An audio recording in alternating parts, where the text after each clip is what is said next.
I thought I'd bring in the big guns. I thought I'd bring in Adrian Cartland from Cartland Law.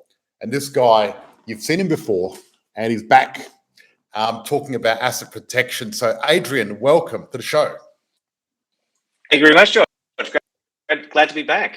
I've got the glasses on tonight because I want to look smart. And it's easier to see my screen. So that's why I've been starting to wear glasses recently. I want to talk a bit about the Australian property market, what's been happening. So there's been, most cities in Australia have gone down in value. And that's a fact. And a lot of people have been reaching out and asking me, like, what's happened to the property market? And the question you've got to ask yourself really is, what is going to happen long term? Because the short-term property market is not as important as the long-term property market. Also, judging and trying to look at the long-term property market, there's a lot more clarity than when you look at the short-term property market. We're going to be talking about asset protection tonight. And please be patient because this is well worthwhile, because we're going to be talking about case studies and actually what has happened of recent times. And, you know, I can hear you well, George. Great. Someone can hear me well. So if you've got any asset protection questions, please type in the chat. I'm going to answer them for you as best as I can, or get Adrian to do it. But the thing is, with the market the way it is at the moment, interest rates going up, there's a lot of people that are going to be a little bit vulnerable. And, you know, you get insurance when you don't need it, not once you get in trouble. So if you're looking at asset protection, estate planning, and all that sort of stuff, you really need to get that in place before you need it. Just like insurance, because once you need it, it's too late. You know, if you don't insure your house and it burns down, you're going to lose it. And asset protection is the same thing, because you can't do it once you're in trouble. It doesn't work. So you need forward planning for this sort of stuff. And if you want to be like a wealthy investors, what they do is they keep themselves safe. They get all the right insurances. They get their life insurance, their trauma protection, income protection, house protection, all that sort of stuff to make sure that they're safe. And that's what they do, because you've got to do that. It's very important. Okay, so we're going to try this once again. Third time is the charm. Hello, Adrian. All right. Can you hear me now? Yes, we can, Adrian. Perfect. Done. Guys, thank you for your patience. We've got Adrian back. And you know what? Well worth the wait. What can I say? Thank you, George. No, thank you guys for having me. And I'm sorry for the problems. I'm just not sure it was the gremlins acting up again. So okay. So we'll talk about the one-way situation. Let's start from the beginning, which is great. Great. All right. So today we're going to talk about asset protection, and I'm going to talk about this, one of the simplest strategies that we can have for asset protection, and that is this: having things in your spouse's name. This is not even asset protection 101. This is asset protection 100. And now I've got to say, I personally do not own any assets in my name. I do asset protection and tax structuring for a living. So I can tell you, if you do a land title search of me, I got nothing. But this isn't bulletproof. And the more that you use something that everyone uses, the more that you have at risk that the tax office or someone else or creditors are going to try and break it. And the thing that I want to talk about as well, correct? Sorry, what was that? They're always trying to close different loopholes, aren't they? So something. Oh yeah, they're always trying to go with things. And one of the simplest is owning your property in your spouse's name. Now there's a few reasons why you might do this, and from an asset protection point of view. So first of all, you say it's not in my name, but it's in my spouse's name, and my spouse is they're not an at-risk person. Now, so the advantages of using this really simple strategy is that it's really clear the principal place of residence, that you're going to get capital gains tax discounts that you normally have, whereas if you owned it in a trust, you might not get that, or you can, but it's more complex. There's a way, obviously. Yep. Yeah, there's a way around it, but it's it's a little bit more complex. Two, if you have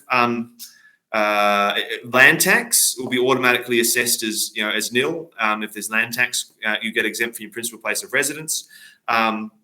So bank financing can be really simple. So you're keeping the vanilla structure of like buying it, in the husband and wife's name, but instead you just got, usually you take out the husband. So I just want to say this: 95% of bankruptcies are men. Yep. So why are men so prone to going bankrupt? Tell me, what's the story? Why are women much safer? Risk and reward. So there's men just have a preponderance for taking risk. Men you can easily see this if you have guys under the age of 25, 18 to 25. Their insurance premiums on driving is insane because they do dumb stuff. They take risks. George, I'm not sure if you were like that. Were you crazy when you were under 25? Yes, I was. I'm not just 25. When I bought my convertible Porsche, I lost a lot of points. Yeah, but it's just like if you look at the genders, men and women, intelligence is evenly distributed. Conscientiousness, like whether they're hardworking, is the same. The big difference is like aggressiveness and risk taking. A couple of big gender differences. And so men will not only be willing to take high risks, but they'll really push it out there. They'll fight. They'll drive fast cars. This can be beneficial in business because they go, you know what, like I'm 21 years old. I'm just going to go out and smash it. I'm going to take all these risks. I'm going to put everything in Dogecoin, and they're either going to make, buy a Ferrari, or they're going to go bankrupt. And this can be beneficial in business. You often, see particularly men who take risks and risks and risks and risks, and they pay off, and they make, and everyone's successful. They've provided for their family. Their wife and children are really thankful for the hard work and risks that they've taken. And then sometimes though, like it just doesn't. They gamble. They take risks, and it all falls over. And and so 95% of bankruptcies are men. There you go. Now, so that's two facts that I want to mention while we're here is one, the most litigious state in the world is California. Yep. And the second most litigious state in the world is New South Wales. That's insane. So we're up there. Here in Australia, we're up there. So the chance of getting sued in America or in Australia is actually quite large compared to anywhere else in the world. That's just a fact. And two, with interest rates going up at the moment, there's a lot of turbulence with supply chain issues, and there's going to be a lot of people getting in trouble. And that's the fact of it. There's going to be a lot of businesses going down. And, at the end of the day, when you get asset protection, you've got to get it early. You can't wait. It's like insurance.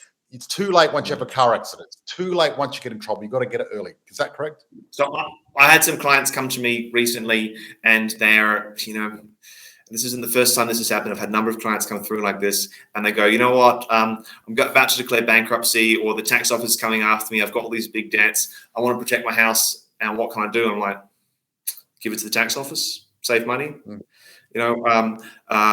in fact, when you're in that position of you're close to toppling over, actually the worst thing that you can do, this is totally counterintuitive, the worst thing that you can do is try and not go bankrupt. Like the people that I've seen who've lost absolutely everything is they just keep on getting more and more and more debts, and then second mortgage their house and get some more debts and bring in loans from family members to try and keep their business propped up. If you are failing, you should fail. I've seen that happen before personally, not me personally, but I've got a friend in Melbourne who had quite a bit of money, and they just tried to keep it afloat. It was a big business, and unfortunately, everyone else sunk with them, trying to help them, friends and family. And that happens a lot. You're absolutely right. If you're going to sink, you're going to sink. But the problem is ego won't let people want to sink. They want to hold on. Yeah. Now, and it is a hard one because the people that become successful, one of the reasons why you can become successful is that you have this never say die attitude. And some people say, you're not going to succeed. I don't believe in you. I think that you're going to fail. You're going to lose everything. And they say, no, I've got this great idea. And you push and you push and you push. And you have to be you have to just tell everyone to piss off, and I'm not going to listen to you, and that's what makes you successful. And that really helps you on the way up. Like the clients that I have who are the most successful, who go from like 0 to 100 mil plus, they're all like that. Every single one of them. Look at Elon Musk. He's been next to the wall so many times, and he's the richest man in the world. Like, wow, that paid off, didn't it? Yeah, except Elon Musk is fragile. If he keeps gambling and he keeps on rolling the dice and keeps winning, if he loses everything. There's no I think the richest man in the world is fragile. I can't see it. Absolutely. So he absolutely. So the way he has everything hocked, like most of his wealth is tied up in a number of publicly traded companies. Yep. Or either private companies, like the shares in those. He has huge loans against them. And his companies, the reason why he's been so successful and the value's gone up so much is because there's a lot of volatility. It could go up, what goes up can go down. Yes. Now, and if he goes down, he lost $5 billion in one day once. You know what I mean? Like, it's crazy. Yeah, $5 billion. Like that really adds up. You wake up in the morning, you're like, yeah, 5 billion richer. Then you go to bed, oh, I'm poorer. Oh well. But look, you know what? Obviously, he's built his capacity there. Now, you're talking about people putting their properties and so you put it in. So you put something in your wife's name. That's a really good idea. Does that still work? But so one thing that is problematic is that just because you've purchased something in your wife's name doesn't mean that you have got rid of all of your rights to it. Let me give you a simple example. If you buy your house in your wife's name and you divorce, you still get 50-50. It doesn't protect you against it. Because one, you have rights like if you divorce.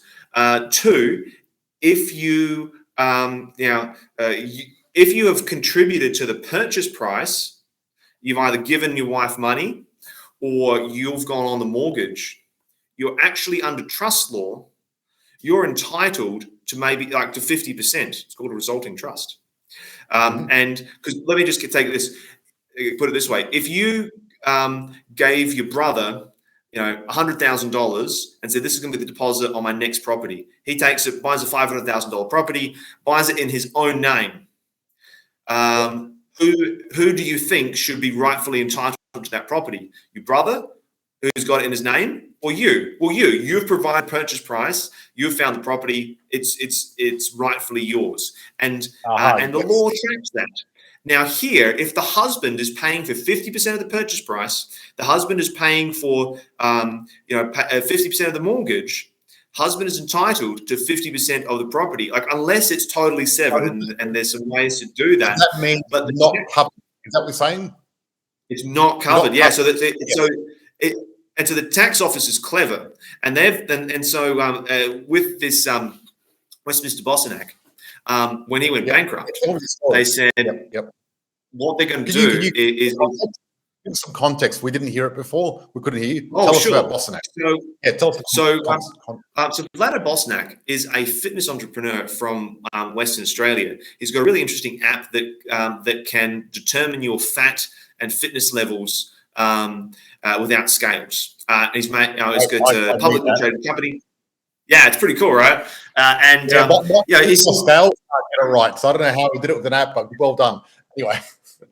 So he seems like he's a really hardworking guy, really successful in business. One of these guys who takes risks and pays off. And he's bought, I think his family house is worth like 5-10 mil. He's ended up with 10 mil worth of tax debts, and he's gone bankrupt from there. And he's thought, oh well, I'm going to be safe. Multi-million-dollar mansion that a family lives in is in my wife's name. It is safe. Tax office says, well, you paid for the mortgage. You've contributed to the purchase price. This is half yours. We want half of it. And so he's lost the last couple of cases. He's lost in the full federal court. It's being appealed to the High Court at the moment. He spent years fighting. Interesting. Yeah, it'll be super exciting.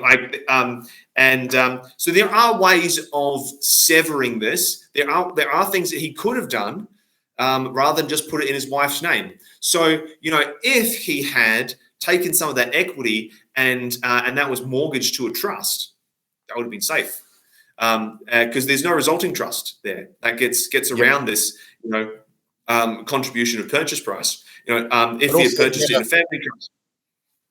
That would have been safe. If he had purchased in a capital protected unit trust, that would have been safe. Purchasing in his wife's name, nice and simple, not so much, not so successful. And he spent years and millions of dollars and is and bankrupt because of it.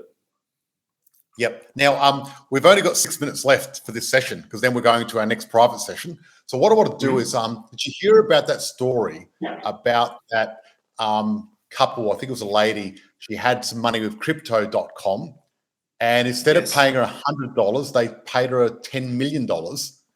And she bought her sister a house and just went on a spending spree, and now they're trying to get the money back.